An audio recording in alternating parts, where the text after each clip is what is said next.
activité, le professeur de physique-chimie a demandé à ses élèves d'établir un protocole expérimental pour différencier les métaux aluminium, le zinc, le fer et le cuivre par leurs propriétés chimiques. Hakim a réalisé des expériences schématisées ci-dessus. En ajoutant le soude dans chaque tube ASC où il y a les métaux.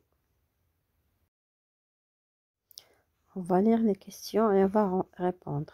Première question. Quels sont les métaux qui réagissent avec la soude? Justifiez ta réponse. Les métaux qui réagissent avec le soude, c'est l'aluminium et le zinc. Justification.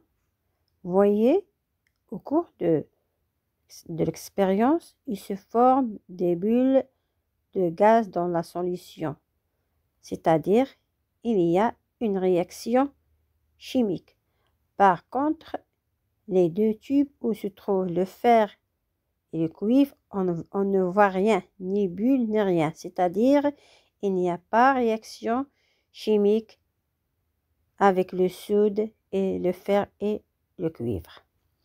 La deuxième question, le gaz dégagé avec le zinc est-il le même que celui dégagé avec l'aluminium? Oui, c'est le même gaz. Gaz d'hydrogène, H2, c'est le même gaz. La troisième question, dans le nom et la formule chimique de gaz. J'ai déjà répondu à la question 2. C'est le nom de gaz, c'est le d'hydrogène. Sa formule, c'est H2. Quatrième question. Comment peut-on identifier ce gaz? Comment identifier ce gaz? Le gaz recueilli représente une détonation au voisinage d'une allumette allumée ou bien une flamme. Cinquième question. Comment va évaluer la masse de la plaque du zinc au cours du temps? Justifiez ta réponse. La masse de zinc va diminuer progressivement et enfin, il va disparaître. Justifiez ta réponse. Tant que le zinc se trouve dans la solution soude, la réaction chimique est continue et comme ça, il va disparaître le zinc. Sixième question. Comment va évoluer la masse de la plaque de cuivre au cours du temps? Justifiez ta réponse. La masse de cuivre ne change pas, elle reste la même au cours du temps. Justification, parce que le cuivre ne réagit pas avec le soude, c'est-à-dire il n'y a pas de réaction chimique entre le soude et le cuivre. Ça n'a rien changé dans cette expérience. Bon, septième question. Peut-on stocker la soude dans des bidons en zinc? Non, on ne peut pas stocker le soude dans des bidons de zinc. Pourquoi? Justification. Pourquoi? Parce que va se former des bulles de gaz d'hydrogène, c'est-à-dire il y a réaction chimique. Le zinc va réagir avec le soude qui se trouve dans le bidon. Donc, on ne peut pas stocker de soude dans le zinc.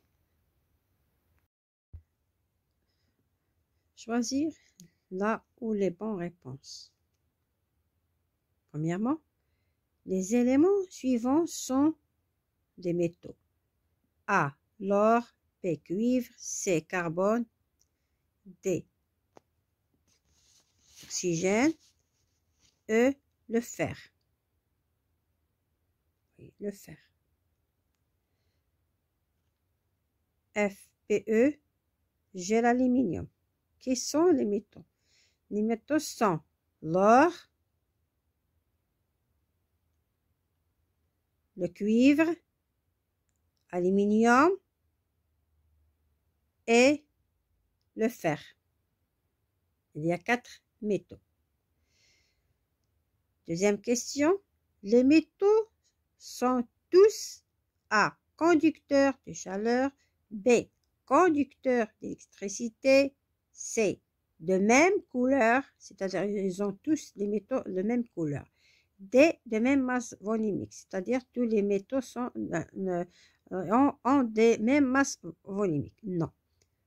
Donc, la réponse juste c'est A, conducteurs. Tous les métaux sont conducteurs de chaleur, tous les métaux sont conducteurs d'électricité. Ils n'ont pas de même couleur, n'ont pas de même masse volumique. Troisièmement, le métal le plus abondant de la croûte terrestre est A, le cuivre, B, l'or, C, le fer, D, l'aluminium. La réponse c'est l'aluminium. Vous voyez, dernièrement, on fabrique tous les objets avec l'aluminium, les portes, les fenêtres, etc. Les placards, etc. avec l'aluminium.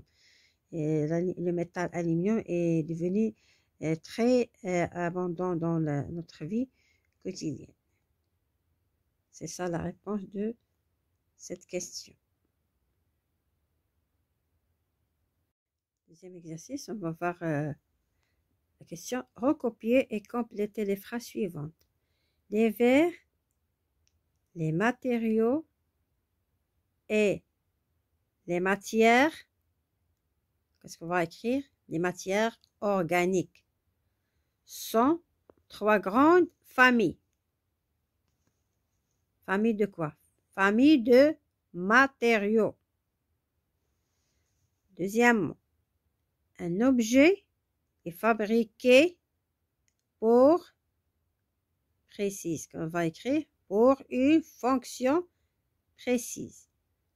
Le matériau qui constitue et choix en fonction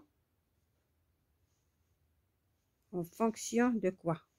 En fonction de ses propriétés. En fonction de ses propriétés. Troisièmement, pour distinguer les différents matériaux, on réalise quoi? On réalise des tests d'identification. C'est ça la réponse. On va voir exercice 3. Cochez la bonne réponse. À quelle famille appartient la chaise et le sabot d'un cheval? C'est quoi la réponse? Vous voyez, la chaise est fabriquée par quoi? Il y a métaux, céramique, organique, composé. Pour la chaise, on va cocher organique. C'est bon. Pour le sabot, qu'est-ce qu'on va cocher? C'est quoi? On va cocher métaux. Métaux. Sabot, il est fabriqué par les métaux. C'est ça la réponse. Dans cette question, on va préciser dans chaque cas le mot souligné, désigné un corps ou bien un matériau. On va lire. A.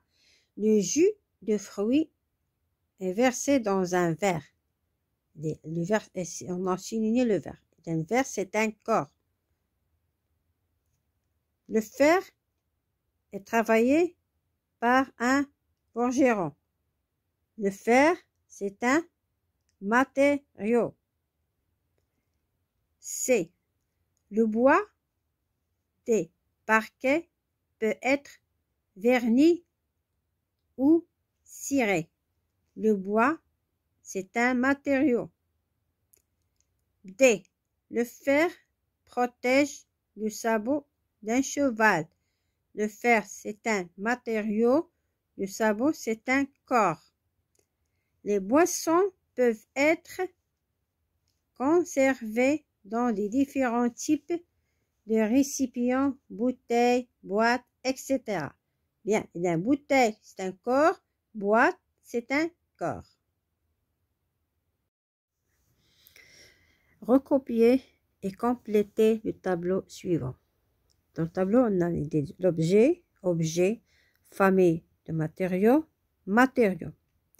On va commencer par la réponse. Objet, bouteille, bouteille d'eau. Famille de matériaux, plastique, matériaux, c'est polyéthylène téréphtalate, du symbole PET.